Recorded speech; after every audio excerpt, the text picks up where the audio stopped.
حضرت ابو ہریرہ بیان کرتے ہیں کہ ایک دن روشن دن تھا، واضح روشنی موجود تھی کہ ایک بندہ حضور کی خدمت میں حاضر ہوا۔ اس نے آ کے عرض کیا کہ یا رسول اللہ، متی الساعۃ، قیامت کب آئے گی؟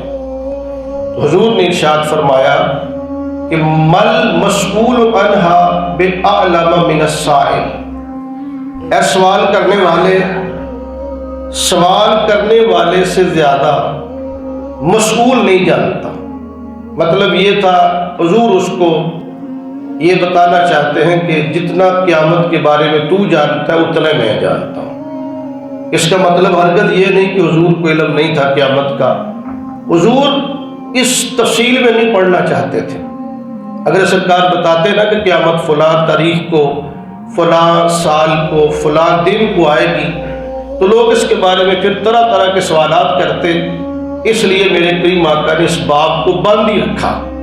جب بھی کسی نے قیامت کے بارے میں پوچھا تو حضور نے یہی بتایا، یہی ارشاد فرمایا کہ جتنا تو جانتا اتنے میں جانتا ہوں۔ لیکن حضور فرماتے ہیں میں تجھے اس کی نشانیاں بتا دیتا ہوں۔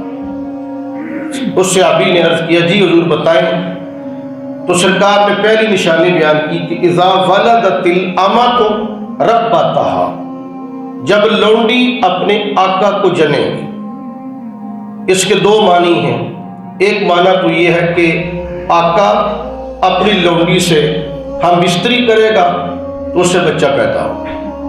لونڈی اپنے آقا کی اولاد کی ماں بنے گی، ایک معنی یہ ہے۔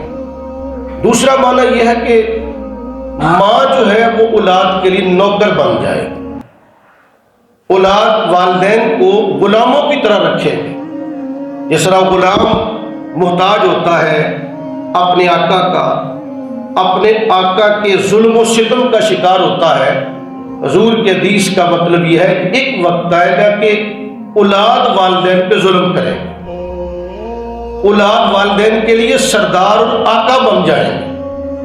دوسری علامت بیان فرمائی کہ وَإِذَا كَانَتِ الْحُفَاةُ الْعُرَاةُ رُؤُوسَ النَّاسِ، فرمایا کہ جس وقت ننگے پاؤں اور ننگے بدن صحراؤں کے اندر پھرنے والے اجاٹ گموار عرابی بدو پوری دنیا کے سردار بن جائیں، فَذَاكَ مِنْ أَشْرَاطِهَا، فرمایا یہ قیامت کی نشانی ہو۔ تیسری نشانی بیان فرمائی وَإِذَا تَطَاوَلَ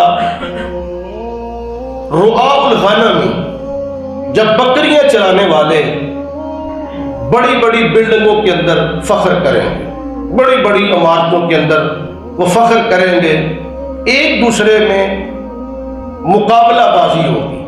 وہ کہے گا میری عمارت اونچی ہے، وہ کہے گا میرا مکان اونچا ہے، میری بلڈنگ اونچی ہے۔ فَذَاكَ مِنْ أَشْرَاطِهَا، سرکار نے فرمایا کہ یہ قیامت کی نشانیوں میں سے ایک نشانی ہے۔